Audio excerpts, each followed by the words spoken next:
What if Ned Stark convinced Jon Snow not to join the Night's Watch? Part 3. Let's explore the depths of it in the video. The Island of Tarth is the busiest it has ever been as Daenerys and her court gather there to plan their next move. First, they gather information from their prisoners, including one aged knight. All right. Explain this to me once more. As you command. When Ned Stark arrived at King's Landing to serve as Hand of the King, he brought his bastard boy. At first, no one thought much of it, but the news brought Stannis back into the city, and the Red Woman. The Red Woman? Aye, Melisandre, a Shadowbinder from Assahi. A murderess. She tried to have me killed with a shadow creature that bore Stannis' face. She says she saw things in the fire, a great destiny for Jon Snow. Soon enough it came true when Robert died at the hands of the Lannisters. Jon took command of the defenses, and his father revealed that Jon was the only son of Rhaegar and Lyanna, Aenys. Yet with this coronation, trouble came from the north and south. The north? I know about the south with Renly and how Stannis defeated him, but what did he see north? At first, a host of free folk tried to invade the wall, but they soon spoke of things far worse. White Walkers. And you believe such things? I believe them because an entire nation of people risked war to avoid them. After all, Aenys had to remain on the wall instead of thrashing you, boy. Instead, you fled across the narrow sea and brought back an army of foreigners. You speak highly of one who abandoned you. He was there when it mattered. He was there when you landed south and laid waste to the Reach, burning castles and seizing Old Town. He was there when you marched into the Riverlands. He was there to stop you at High Heart. The mention of that place sends the room silent, as the Targaryen recalls the strange event in the battle when Aenys approached Rhaegar after he was shot down. While that should have been a death sentence, the dragons stared at him as if feeling some strange kinship before flying off. That thought racked Daenerys' head since the battle. She was told this claim was a deception, a falsehood to justify this northern dynasty to claim the throne, but none of her dragons ever behaved like that to anyone, save for herself. For the first time, she begins wondering if there is truth to their claim. But as those thoughts cross her mind, the debates rage across her about what to do. They suggest that the incident with Rhaegar is simply the actions of Stannis and his Red Woman. It is some vile sorcery meant to usurp power from them. But the scene continues to replay in her mind. If Aenys is truly a Targaryen, then the war may be a mistake, a tragedy that can be avoided. Her advisors call him a pretender, a puppet of the North and Stannis, but she cannot ignore what she sees. The bond between Rhaegar and Aenys was not born of sorcery, it was blood. She decides to reach out to Aenys to discuss a truce. For the first time, the idea of peace feels possible, but it also terrifies her. Meanwhile, in the Royalist camp, Aenys struggles to make sense of his new reality. His bond with Rhaegar haunts him as much as it inspires him. The sight of the dragon sparing him, lowering its head as if acknowledging his blood, should fill him with pride. Morale could not have been higher as the men take that incident as divine providence, a miracle from the Seven. Robb even named him Aenys the Dragon Tamer. While he knows he's a Targaryen, this is perhaps the first time the truth sinks in. Before the Targaryens were dead and it was easy to ignore it, it was easy to see himself as a Stark first and foremost with Robb and Ned. But now, some of his kin may live. Aenys doubts. He doubts his place, his claim, and most of all, the war itself. The endless bloodshed weighs heavily on him. He's toured the destruction of the Reach and Riverlands, some new scars and some old from the wars before. All the while something marches beyond the wall. He begins to consider perhaps the possibility of peace. Stannis listens to this idea and then calls him a fool. He reminds Aenys that Daenerys did not come to Westeros for peace. She came with fire and blood to take her crown, and in doing so, she has already caused untold destruction. How can they make peace now and forgive the destruction she's brought, the monsters she's unleashed, and the chaos she's sown? Have you already forgotten the sacrifices made to put you on that throne? You would throw it all away. You would make peace with a queen who burns the very lands she seeks to rule. With a queen who unleashed dragons on the people we are sworn to protect. We need every sword, every ally. Daenerys may have come for the throne, but she may also hold the key to saving Westeros. Can you not see that? You were king because men like me bled for you. It was Sir Barristan who helped you defend that city, Lord Stark who secured your position, and it was me who fought my kin while you looked to the north. And it was me who saw what those things could do to us. And it is me who saw what those dragons and that queen did to our people now. If you do not see it, then you do not yet understand what it means to rule. Enough. If there is a way to end this war without further suffering, we must take it. Winter is coming, and the realm will need every ounce of strength to survive it. Perhaps this is the will of Rhaegar. His path is not always straight, but it leads forward. Aenys begins sending delegates to Daenerys, who sends her own ambassadors. They share their tales of what they experienced and why they wish for the throne. Terms are exchanged and rejected, but while there are harsh words, the fighting stalls, providing the people with much-needed relief. Farmers return to scorched fields, rebuilding what they can. Soldiers finally sleep without fear of fire falling from the sky. Amidst the chaos, Robb Stark leads the northern host to reinforce the wall. Robb's decision to withdraw northern forces frustrates Stannis, but helps diffuse tensions for the Targaryens. But not everyone enjoys this peace. Aegon VI grows increasingly isolated within Daenerys' camp. His star has faded under the shadow of Daenerys' growing power. Even with the war pausing, she commands the loyalty of dragons, her freedmen, and the Unsullied. Aegon only has Renly and the Golden Company, but without plunder and glory to win, it is only a matter of time before he loses them. He and Jon try to keep morale up, rallying them, and during one of these meetings, Viserion approaches their camp. For a moment, he worries that the dragon senses his efforts, but to his surprise, the pale dragon sniffs him. He blinks and cautiously reaches out, his heart pounding, but as the dragon's golden eyes meets his, a strange understanding passes between them. Aegon reaches out and touches Viserion's scales. He was often seen as the runt of their pack, much as Aegon finds himself amongst the Targaryens. The bond forms quickly, and many in the camp are surprised by the sight. Chief amongst them is Daenerys, but she sees how protective Viserion is to Aegon, and a reminder that he is her husband silences her. However, it is a much-needed boost to Aegon. While there is peace, some lords in the Reach and Stormlands still wish to continue the war. They see this as a sign of Aegon's legitimacy. Among them is Renly, who proposes a bold move, to try to capture Storm's End. He hopes to convince the garrison to yield the castle to him, reminding them that he has been their lord longer than Stannis. Having Viserion there might encourage them to surrender. As they approach the gates at dawn, Renly raises his hand in a gesture of parley. Sir Gilbert Ferring answers his call, but rejects his claim and orders him to leave. Renly's charm falters and his face hardens. As he rides off, one of his party raises his bow and fires a single arrow into the sky. Suddenly, Viserion descends from the sky with a bone-chilling roar, his pale form gleaming in the morning light. The sight of the dragon sends the garrison into chaos. Soldiers scramble along the walls, some freezing in terror, others rushing to ready their weapons. Aegon rides closer to let himself be seen. However, Sir Gilbert's second-in-command, a shaky boy named Lord Meadows, hurriedly orders his men to fire. Arrows fly and a few bolts from scorpions loose. One grazes Viserion's wing, drawing blood. Viserion roars in fury. Aegon shouts for the dragon to stop, but it's too late. Viserion unleashes a torrent of pale fire upon the battlements, scattering the men on the walls.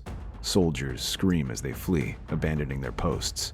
The gates of Storm's End remain closed, but the castle's defenders are broken, retreating deeper into the keep. All except for a small band led by Gilbert Ferring. What have you done? This wasn't part of the plan.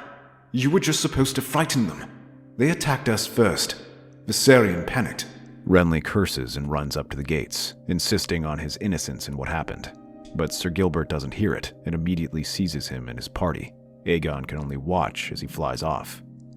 The act is taken as a clear act of aggression. Within hours, word spreads of the attack as ravens are sent to Stannis, who begins marshalling his forces to march south. The tenuous peace begins to unravel. lords in the royalist camp murmur of betrayal, urging Aenys to prepare for a renewed conflict and saying she is stuck after Robb Stark's forces withdrew. In Daenerys' camp, she tries to perform damage control, but many urge her to prepare for war. The news that Stannis is marching south is impossible to ignore. Jon Connington reminds her that Aegon is still her husband, and if he were to die, especially with Viserion, it would fracture her cause. The escalating danger pushes Aenys to act. While he still wishes for peace, this is too much for him to ignore. In desperation, he pens a letter to Daenerys directly, telling her that only they can prevent war from restarting. He suggests that he and Daenerys arrest Aegon. As he has no troops, they can work on their own and suggest meeting on the border of their territory. The ancient mist shrouding the Isle of Faces feels like a place untouched by time. Towering weirwood trees with carved faces surround the clearing where Aenys waits. He hears the faint sound of wings before he sees her. Drogon's massive black shadow passes over the treetops, followed by Rhaegal's green form. When Daenerys dismounts from Drogon, her expression is wary but cautious.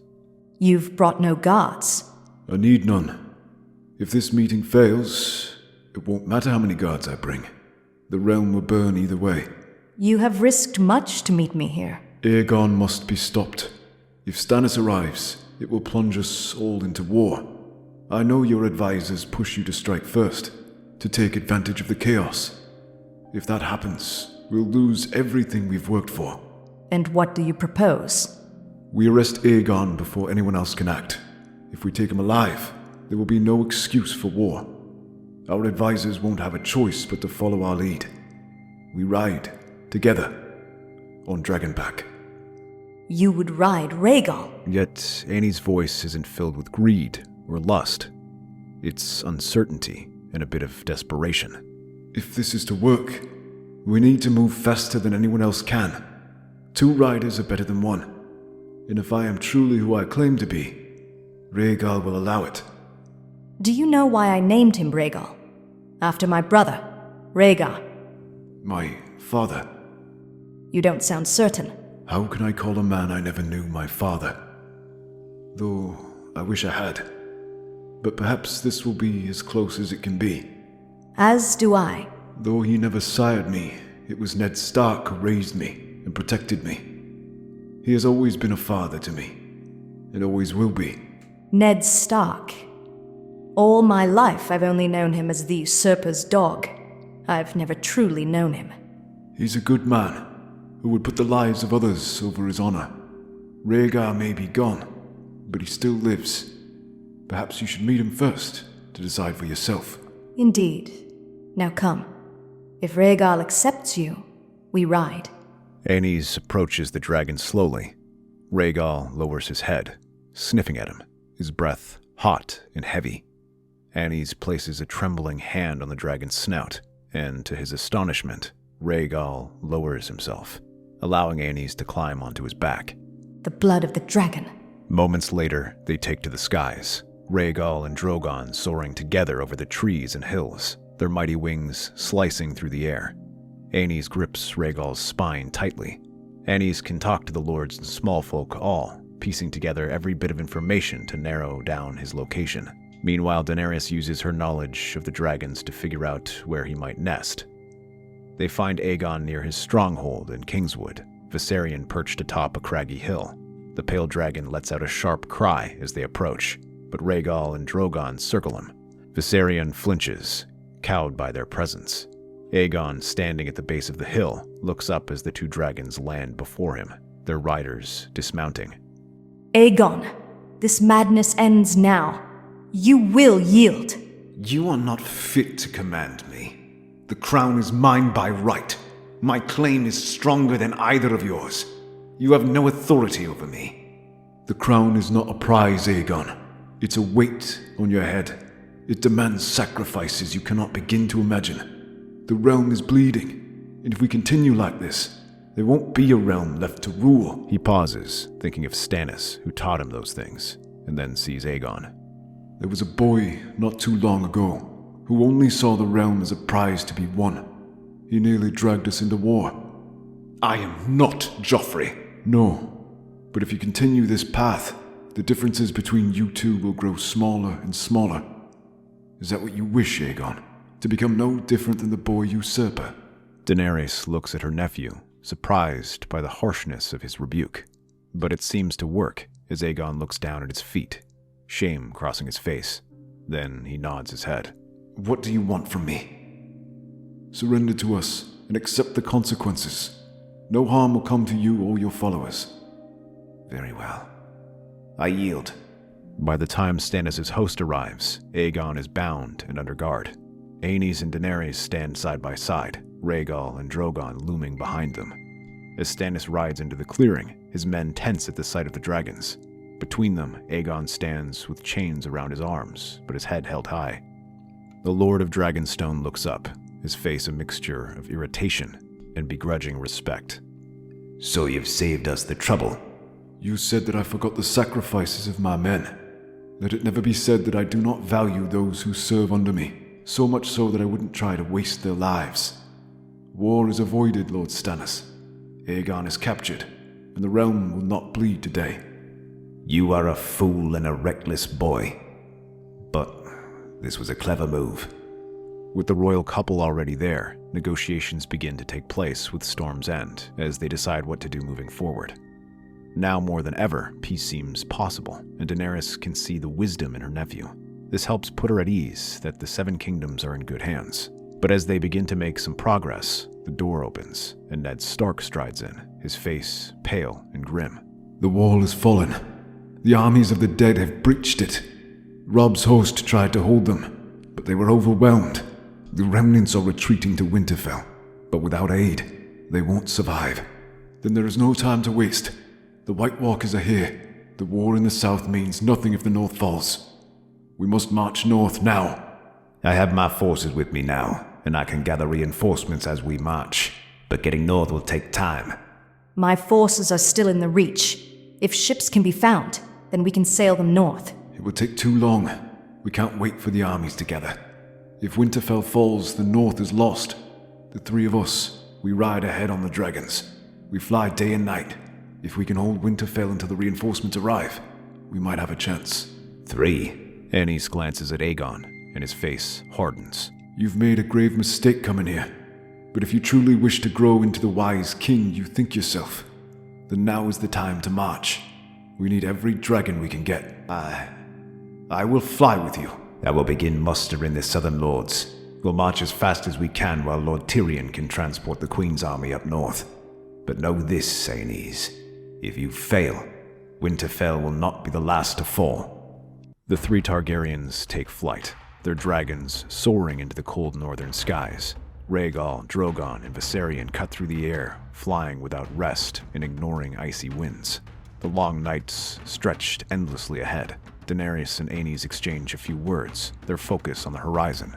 Aegon remains quiet, his hands gripping Viserion's reins tightly, his unusual bravado dimmed by their task ahead.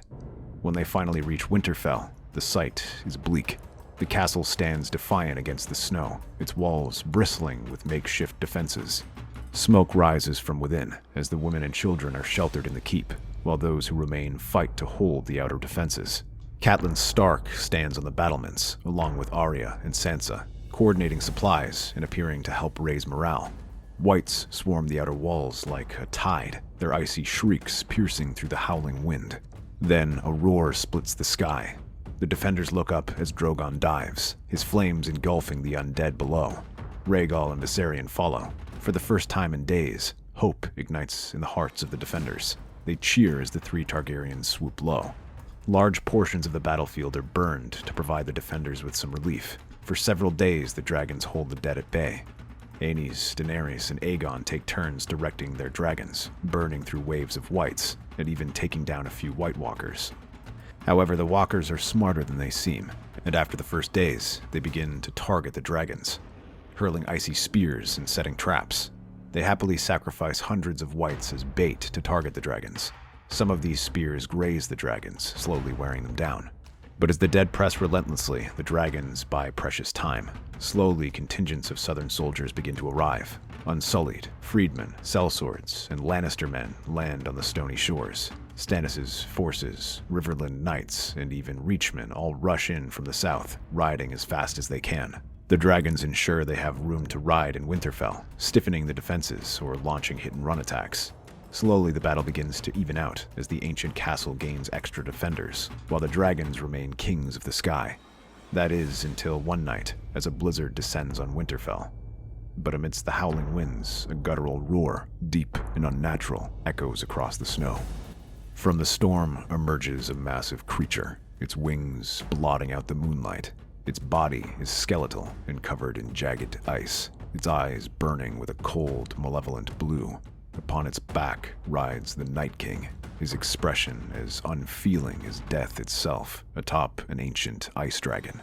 The defenders of Winterfell freeze as the ice dragon descends, its frost-rimmed wings sending gusts of freezing air across the walls. The creature unleashes a torrent of icy breath, shattering sections of the outer defenses and freezing men where they stand. We cannot let it destroy Winterfell. We have to face it.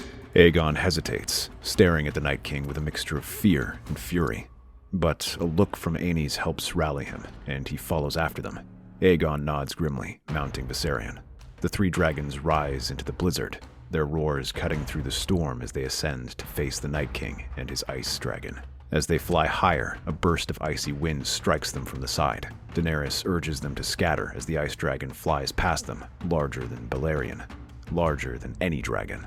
It swipes at them, but the three are already moving. The storm churns around them, a vortex of snow and wind that seems to move with the Night King's will. Rhaegar circles wide, striking the dragon's flank with his fire, while Drogon dives beneath the ice dragon, biting into his soft belly. Viserion lunges forward, his pale form almost invisible against the snow, snapping at the ice dragon's tail. But the larger beast swings around with a brutal slash of its claws, sending Viserion tumbling through the air. Aegon steadies Viserion and flies back in. The ice dragon unleashes a torrent of frost, the ice breath freezing in the air itself. Rhaegar dives to avoid it, but the edge of the blast catches one of his wings, frost creeping over his body and forcing him to break off and steady himself. Drogon surges upward, flames spewing from his jaws in a wide arc, burning across his belly and briefly illuminating its silhouette. But then one of its claws rakes across Drogon and sends him flying. He pursues and tries to bite him.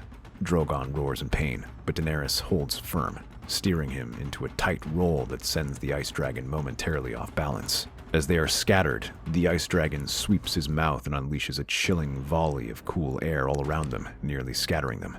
But they attack from three sides. Rhaegar attacks from above, flames bursting from his jaws, while Viserion snaps at the ice dragon's tail. Drogon charges head-on, his massive form colliding with the creature in a thunderous crash. The dragons roar as they grapple midair, clawing and biting, their wings beating furiously to stay aloft. The Night King stands unmoving on his mount, his icy spear in hand. He raises it, aiming it at Drogon as the black dragon grapples with his mount. Aenys sees the movement and urges Rhaegar forward. The green dragon dives, slamming into the ice dragon's flank just as the Night King throws his spear. The weapon grazes Drogon's wing but misses its mark, falling into the snow below. The force of Rhaegar's attack sends the ice dragon tumbling, and for a moment, the Night King falters, his grip loosening. Aegon seizes the opportunity, directing Viserion to lunge forward. The pale dragon clamps its jaws onto the ice dragon's tail, dragging it downward. The Night King steadies himself, his glowing blue eyes locking onto Aegon. He raises his hand, and the storm intensifies. Aenys feels Rhaegar struggling against the gale as the frost on his tail grows. But Daenerys appears beside him, and the two dragons unleash their fire together, the flames converging on the ice dragon. The flames engulf the creature, and for a moment it seems as though the fire will consume it. But the ice dragon roars, ice already regrowing on his body. It does distract them, though, allowing Aegon to slam into the ice dragon from the side, sending both tumbling out of the air. But as Viserion falls, Drogon and Rhaegar are close behind, catching him and steadying the falling dragon. Aegon nearly tumbles off, barely clinging to his spine. Once he is ready to fly again, the three descend to the falling ice dragon. It thrashes wildly, its movements slowing as the combined flames of Drogon, Viserion, and Rhaegar scorch its body. The Night King manages to stumble out, but Aegon throws Aenys something. Black fire, which he unsheathes and rushes at the Night King before he can recover. The ancient being looks up just as the black blade plunges into his heart and shatters into pieces. As the dead crumble around them, those within Winterfell and far beyond begin to cheer as the sun starts to set. With the White Walkers defeated, a great council is called to discuss the fate of the Seven Kingdoms. This battle has proven to Daenerys beyond a doubt that Westeros is in good hands. She gladly leaves it to Aenys, who remains king. Instead, she intends to free Slavers Bay for good. To this end, Aenys agrees to send a force of volunteers, including many free folk who wish to see the world and share her ideals. Aegon, meanwhile, takes command of the Golden Company, but instead of simply serving as a sellsword company, they are enrolled as the new Royal Army. That's our theory. Westeros is a land filled with exciting stories and possibilities, and we love exploring them. If you want to accompany us on this journey across the Seven Kingdoms and beyond, then please like, share, and subscribe to our channel.